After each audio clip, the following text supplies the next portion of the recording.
kale tulipe. Tufanye kama Sudani Kusini. Sisi tuko tayari. Hii bwana tunarudisha TFF. TFF rais yupo pale.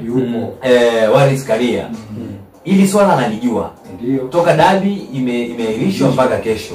Huu muda uliopo katikati ulikuwa ni mkubwa sana wa kufanya maamuzi haya ambayo yalipaswa kufanyika. Unadhani hizi siku zilizobaki unisaidia hapo Anthony? Itawezekana kama kipindi cha miezi miwili iliyopita hilo swala halijawezekana? Je, siku hizi 6 au tuseme 5 zilizobaki zitakuwa na maamuzi kweli? Swala la kujiuzulu ni swala la mchana mmoja au siku moja ambalo inaweza ikatokea mpaka asubuhi kesho akawa watu wote wameshajiuzulu. Na TFF kwa mamlaka ilionayo kikatiba bila shaka pale watawekwa watu kwa ajili ya kukaini nafasi hizo nafasi. Nani anakubali kuiachia familia yake? Sasa hapo sasa ngoja usemaje kwamba anajiuzulu kwa sababu gani? Kwa sababu yani iko hivi, wao kwa nini wana focus sana kwenye hayo maeneo? Kwa sababu ndio njia ambazo kila kitu kinapitia. Kumbuka huyu ni katibu mkuu TFF. CEO au mkurugenzi bodi ya ligi. Umeona? Alafu kuna hawa wa kamati ya masaa 72 ambao hawa sasa ni kamati ya uendeshaji wa ligi ambao ndio mwisho wa siku sasa walienda kuketi ili kujadili kwamba mechi ichezwe au isichezwe. Na waliketi siku husika ya mechi tarehe 8 Machi. Walienda kuketi.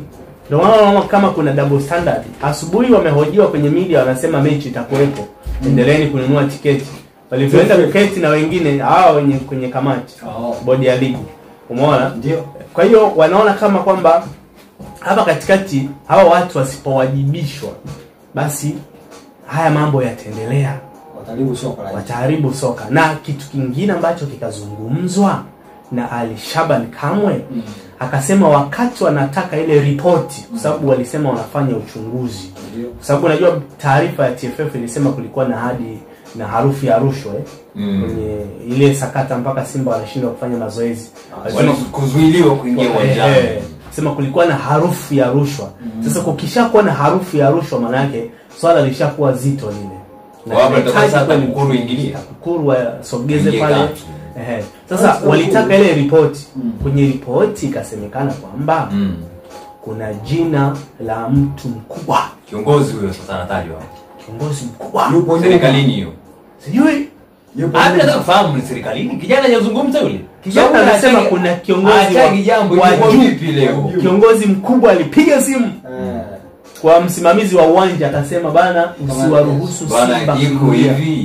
Iko hivi. Simba alivyofungwa na Singida. Maneno yalizungumzika ni kwamba Simba akamkwepa Yanga. Sio bana. Basi maneno yanaendelea ni yale kwamba Yanga bwana tafuta sababu bwana kwa Simba. Turudi kwenye mada yetu ama taarifa yetu ya msingi. Huko muda ukiwa unakimbia kabisa. Nimeuona na baada tu ya taarifa hii nitakuwa nikihitimisha. Umeona?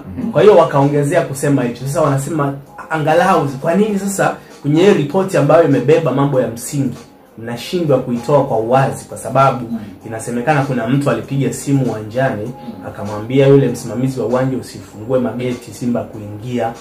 Sasa huyo ni nani, ana nguvu ipi na kuzuia mpaka hizi taarifa za uendeshaji wa ligi? Yaani bosi wako ambaye bosi wako ambaye anatakiwa kupigie Johnson leo utaingia kwenye kipindi Jumamosi, alafu apige mwingine mwenye mamlaka akwambie Johnson leo asiwiliwe getini ambaye sasa hajakuajiri hakulipi ni nani huyo, lakini kakuzuilia getini. Yaani asingeelewa tukio, yaani bora wengine ndio tukio usifanye jambo sasa anakuzuilia pale kwenye lango kabisa. Hii haiko sawa hii. Mimi nje natamani kufahamu sikuta ananieleza kizaazaa baba mambo mengi kwa itikisa nchi. Hasa kama unajua kwani alikana asingemtaja tu. Sasa sina anasema wamenyimwa kutajwa, wanaambiwa hilo jina litakiwa kutajwa. Basi kama wamenyimwa basi Yanga acheze dabi. Hawataki basi watakachokutana nacho. Na wakasema hivi kitokea hayo yote hayajafanyika hata ligi msimu ujao hawatoshiriki. Maana yake sasa wanasusa. Maana yake wamesusa. Basi wasusa, wakisusa wanampa Azam nafasi. Wako nafasi ipo Singida. Natamani hata JKT Lijoro irudi ili Arusha pale. Usikie mko anacheza pale. Nadhani kwa sababu wanazungumza kwa hoja. Nafahamu Yanga ina uzito mkubwa sana kwenye soka la Tanzania. Najua kuna mambo hata kama hayatazingatiwa, ila kuna namna ambavyo wanaweza kufanya. Ila kwenye swala la watu kujiuzuru, kumbukwe kwanza hawa ni watu ambao wanaajiriwa. Katibu mkuu mmemzungumzia hapo CEO. Hawa ni watu ambao wanaajiriwa. Kwenye bodi huku ni wanapigiwa kura, kwa maana ni yes. Sababu hawa ni wawakilishi wa vilabu ndio wanaunda bodi ya ligi. Umeona bana? Kwa kuna namna hapa. Kwa mantiki hiyo ni kwamba inabidi sasa kama hawajiuzuru basi waachishwe kazi na mamlaka ambayo iko juu yao pale TFF. Bana, tumewaachisha kazi hawa ili kunusuru ligi yetu isiingie dosari, kwa sababu Yanga asipocheza mechi 3 zinazofuata ataathiri mpaka msimamo wa ligi na kila kitu. Umeona? Hivi ni ataathiri au ataathiri upande wake? Sio tu upande wake na kule kwenye misimamo. Ila tu najua mtakimbilia kusema kwamba zile timu zitapewa alama. Mimi nadhani ile kauli ya balozi mwanaume asusia na naumia na gugulia machozi yanadumbukia kwa ndani. Ndicho Yanga anatakiwa kifanye, tumeishi mingine aende. Okay. Wamejenga heshima kubwa sana barani Afrika. Bwana usikubali ishuke kwa dakika 90 tu. Unaambiwa sasa kitu cha nyongeza kabisa nilikuwa nahitimisha. Bana, Yanga wakalalamika hawajalipwa pesa yao ya ubingwa wa FA mwaka jana. Kwa nini hawajalipwa? Mdhamini wa FA nani? Mtoto ndani. Hiyo sasa sio kwa tena hiyo sisi. Hawajalipwa na wakasema nayo walipwe ndio wacheze finali ya Singida. Mdhamini mkuu si yupo? Yupo mdhamini mkuu. Kwa nini hajalipa? Toa hela. Sasa wasiwasi unajua nini? Tunamjua sisi kwa Ali. Kwa sisi tunakujua. Mdhamini mkuu yuko vizuri. Inakuwa vipi? Sasa hao kama Yanga ni Yanga hawajalipwa. Ingeshinda timu nyingine ya kawaida. Yaani Yanga hawajalipwa na ubabe wao wote ule. Hajapewa. Mimi naona kama ni sababu. Unajua kama kama hujanilipa. Mimi siwezi kwenda kwa hii michuano imeanza lini? Imeanza kuanzia hatua ya kwanza, ikaenda mpaka mtuano, mpaka mfika finali. Uniambie kweli. Na hii inatupa wasiwasi kwamba waamuzi vipi? Hata Yanga inanipa wasiwasi. Kwa nini kushiriki? Kushiriki na sisi ahadi tutakupa. Lini? Yaani kwanza hujanipa. Ile ni deni. Kazi hujanipa hela. Ile ni deni. Sasa wasiwasi ni kwamba inawezekana hata madudu ya waamuzi yanayoonekana kukawa na mzizi mwingine kwamba hawa watu kuna muda wanachezesha wakiwa tu na ahadi bana mtaingiziwa pesa zenu. Okay. Ndio maana tingine ushorosho na hali inakuwa ni ya maswali. Ifike sasa basi TFF waajiri hivyo maana. Ndio maana watu wanadai mabadiliko. Yaani wajulikane kwamba wewe nichezeshe usichezeshe mshahara wako kwa mwisho wa mwezi. Hapo ndio discipline itakuwepo. Kwa sababu sasa hivi za kurushiana au anaona kimeo. Kakipigi nikupe hichi. Hiyo mwenyewe tunakuja na hiyo 5 tu. Tushinde. Kuna 500 hapo tushinde. Wewe ukiangalia 500 ipata tena lini? Mechi ziko ngapi? Kabisa mtu anapiga zaga. Kweli bora waajiri tukubali kuingia katika utaratibu. Nadhani wana mfumo yao ambayo wanalipana wenyewe. Hatutaki sana kuizungumzia.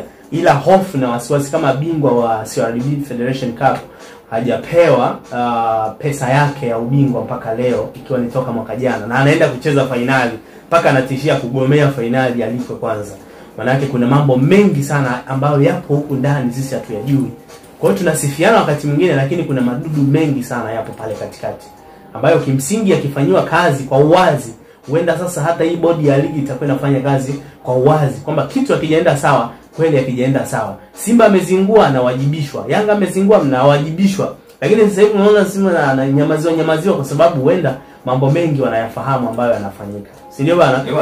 Nikihitimisha bana, Manchester City wamemsajili bana mchezaji huyu ambaye baada ya kusajiliwa amezungumza akisema yeye amefurahia sana usajili wa kujiunga na Manchester City kwa sababu ilikuwa ni ndoto yake ya kujiunga na timu hii. Na si mwingine ni Ryan Aït-Nouri, mmoja kati ya wachezaji bora kweli kweli. Bana, mimi nihitimishe hivyo kwenye michezo kwa siku.